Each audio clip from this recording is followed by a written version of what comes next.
আমি তো আছি, তোমরা কেমন আছো? জি আপা, আলহামদুলিল্লাহ আপা। আমরা তো বাড়িতে ঘুমাইতে পারতেছি না আপা। এটা প্রশাসন খুব মানে খারাপ করতেছে, যৌথ বাহিনী অভিযান করতেছে আপা এই অবস্থায়। গোপালগঞ্জে। জি আপা, এটা আসলে গোপালগঞ্জে এখন আপা আমার আমার আসলে আপনার সাথে অনেকদিন ধরে কথা বলার ইচ্ছা ছিল, বাট আপনি ধরছেন, অনেক ধন্যবাদ আপা। আসসালামু আলাইকুম রহমতুল্লাহ। সবাই কেমন আছেন? আশা করি সবাই অনেক অনেক ভালো এবং সুস্থ আছেন। সবাইকে স্বাগতম জানাচ্ছি আমাদের আরেক নতুন ভিডিওতে। প্রতিদিনের মতো আমি আপনাদের সিরিয়াস ফারুকি আবার চলে আসলাম নতুন একটা ভিডিও নিয়ে। দর্শক, ইতিমধ্যে সবাই ভিডিওর শুরুতে বেশ কিছু অংশ বিশেষ দেখে বুঝতে পেরেছেন আজকের ভিডিওটি কতটুকু গুরুত্বপূর্ণ বা আজকের ভিডিওটি কি বিষয়টা নিয়ে হতে যাচ্ছে। বর্তমানে চলমান রাজনীতি প্রসঙ্গে ইতিমধ্যে বুঝতে পেরেছেন আজকের ভিডিওটি অনেক অনেক গুরুত্বপূর্ণ। তাই সবাইকে অনুরোধ করবো এক মুহূর্ত না টানে সবাই ভিডিওটি দর্শক দেখবেন। তার আগে আপনাকে ছোট্ট একটি অনুরোধ জানিয়ে রাখতেছে, যারা আমাদের চ্যানেলটিতে এখন তো চ্যানেল সাবস্ক্রাইব করে সাথে দেবেন।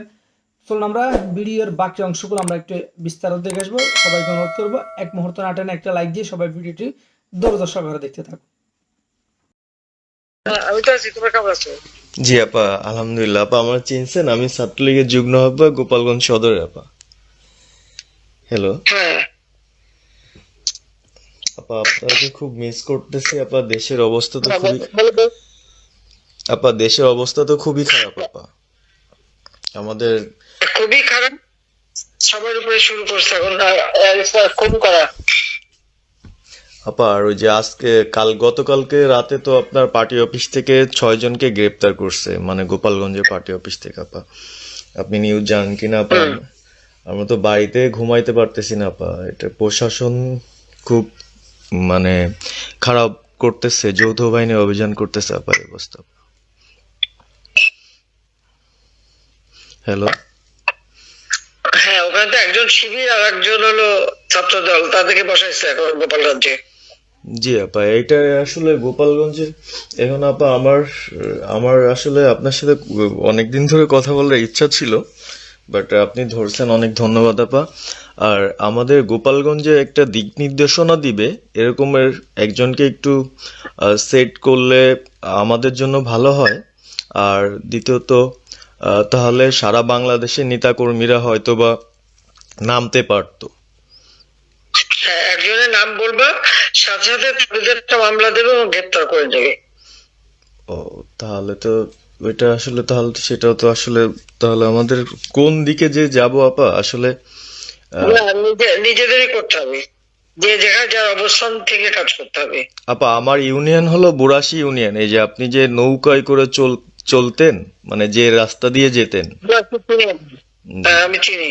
জি আপা। তো যার যার এলাকা নিয়ে সে কাজ করতে হবে, আর সবাইকে সাবধান করতে হবে। আর ওই গোপালগঞ্জ যাবো, যে গোপালগঞ্জ যখন হাত দিচ্ছে, জি তো আপা। গোপালগঞ্জে যে হাত দেয় তার কিন্তু হাত পড়ে। জি আপা, জি আপা, জি জি তো গোপাল। গোপালগঞ্জে হাত দিলে এটা ভালো হবে না। জি আপা। আপা, আপনি ভালো আছেন তো আপা? আমি ভালো আছি, আমি ঠিক আছে। আমি এই যে কথা বলছি সারা বাংলাদেশে, কারণ কালকেই প্রজ্ঞাপন দিছে। জি আপা। এনএসআই, র্যাব, ডিজিএফ সবাইকে রিপোর্ট, আইজিপি কে ডেকে ইউনুস বলে দিছে, মানে আওয়ামী লীগ, আওয়ামী লীগের সাবেক এমপি, বর্তমান এমপি, ভবিষ্যতে এমপি হতে পারে, জি আপা। তারা তাদের আত্মীয় স্বজন, জি আত্মীয় স্বজন, জি আপা। প্লাস যারা কাউন্সিলর, মেম্বার, তারপরে মেয়র, যে যেখানে আছে, এবং তাদের আত্মীয় স্বজন সবাইকে অ্যারেস্ট করতে বলছে। তোমরা কত করবে সেটাই তো কথা। হ্যাঁ আপা, এখন আমরা আমি কত করবে? আমি কালকে আমাদের ইউনিয়নের চেয়ারম্যান, আপনি চিনেন কি না জানি না, এম ননি আহমেদ ননি, উনার সঙ্গে একটা মিটিং করলাম। কথা হয়েছে অনেকক্ষণই। তো উনি দিক নির্দেশনা দিল এবং কালকেই যাওয়ার কথা ছিল আমাদের একটা মিছিল নিয়ে, বুড়াশি ইউনিয়নের যারা ছাত্রলীগ করে কর্মী যারা আছে এদের নিয়ে আমরা একটা মিছিল নিয়ে যাওয়ার কথা ছিল। কিন্তু তার ভিতরই, মানে সন্ধ্যার পরে 7টায় প্রোগ্রামটা ছিল, আহ, তার ভিতরে নিউজ আসলো যে যৌথ বাহিনী অভিযান চলবে। তো আমরা গেলাম না। ওনারা যারা গেছিল, যাওয়ার পরে আপনার অ্যারেস্ট করলো। আর ওই যে পিছন দিয়ে যে গেটটা আছে না আপা, ওই গেট দিয়ে হয়তোবা 4-5 জন ধরেন যে চলে গেছিল বাইরে। এই অবস্থা। আর আমাদের যারা আসলে আমরা দলকে ভালোবাসি, আহ, আপনাকে ভালোবাসি, সংগঠনটাকে সুন্দরভাবে সচ্ছল রাখার চেষ্টা করতেছি, আহ, এদের খুব ডিস্টার্ব করতেছে, খুবই। আপনার যেদিন জন্মদিন ছিল ওই দিন আমরা আমাদের ছোট ভাইদের দিয়ে বঙ্গবন্ধু কলেজের ওদের দিয়ে আপনার অনুষ্ঠানটা ওরা করতেছিল, কেক কাটতেছিল, এর ভিতরে ওসি নিজে এসে ওদের কলার ধরলো। হুম। মানে খুব অ্যাক্টিভ যে 4-5 জন ছেলে আছে, হিমেল, তারপর বাপ্পি, রেয়াজ, সাকিব, তারপরে সাব্বির, এরা বঙ্গবন্ধু কলেজের আসলে আহ, আমরা আমি ব্যক্তিগতভাবে যতটুক না করতে পারতেছি ওরা ততটুক করতেছে। এবং আমরা একটা মশাল মিছিলও করলাম সেদিনও আপনার আর্মি আমাদের পরবর্তীতে ওদের বাসায় যে ঝামেলা করলো, আমি একদম সামনে ছিলাম। আমি আপনার ওই ছবিটা পাঠাইছি, আপনি দেখছেন হয়তোবা। আর প্রত্যেকটা মিছিল মিটিং ইনশাল্লাহ আপা থাকি, কিন্তু এলাকার এমন একটা পরিস্থিতি সৃষ্টি হচ্ছে, সেটা হলো আপনার 75 পরবর্তীতে যেভাবে মানুষজন ভয় পাচ্ছিল সেই জিনিসটা আপা সবাই করতে চাচ্ছে, মানে জোর করে আসো আমাদের দলে যোগ দাও। মানে দোকানে বসলে, চার দোকানে বসলে অনেক কিছু শোনা যায়, অনেক কিছু বোঝা যায়, কিন্তু এখন আহ, আমাদের দরকার সারা বাংলাদেশে, মানে আমার ক্ষুদ্র জ্ঞান থেকে বলতেছি, সারা বাংলাদেশে যে একটা সংগঠনটা চালাবে, আপনি সভাপতি থাকবেন এবং ভারপ্রাপ্ত যদি কাউকে কোনো দেওয়া যায় যাকে ভালো মনে করেন, তাহলে আমাদের সারা 64 জেলা। জি আপা, দাঁড়াও, এত পাকা কথা এখন বলার সময় না। সরি আপা। এখন যার নাম দেব তাকে সবার আগে অ্যারেস্ট করবে, জি আর তার নামে সবার আগে মামলা দেবে। জি আপা। আপা আমাদের মাঝে মাঝে ওই যে প্রেস, মানে কালকে যে প্রেসটা দিচ্ছেন এটা আমি সুন্দর পড়ছি, অনেক ভালো লাগছে এবং আমি আমার ফেসবুকে ছাড়ছি। হ্যাঁ, ওটা আমি নিজে দেখে দিছি, আমি কারেকশন করে দিছি এবং আমাদের খুবই ফেসবুক ওটা দেওয়া হচ্ছে, ওইভাবেই যাবে। আর আমাদের আমরা কয়েকজন নেতা ঠিক করে দিছি, তারা বিভিন্ন ইস্যুতে একটা করে স্টেটমেন্ট দেবে। জি আপা। আমার অনেক আর তুমি নাম দিতে বলো, হ্যাঁ শেখ সেলিমের নাম দিয়ে দাও, সে চালাক। না, উনি কিভাবে, উনি উনি তো মানে আমাদের তাহলে কে চালাবে? আমাদের কে চালাবে? আপনি যারে বলবেন। যাদের আমি যারে বললে তো হবে না, তোমাদের এই যে বাস্তবতা বুঝতে চাও না কেন? জি আপা। এখনই যার নাম দেবা তখনই সে অ্যারেস্ট হবে।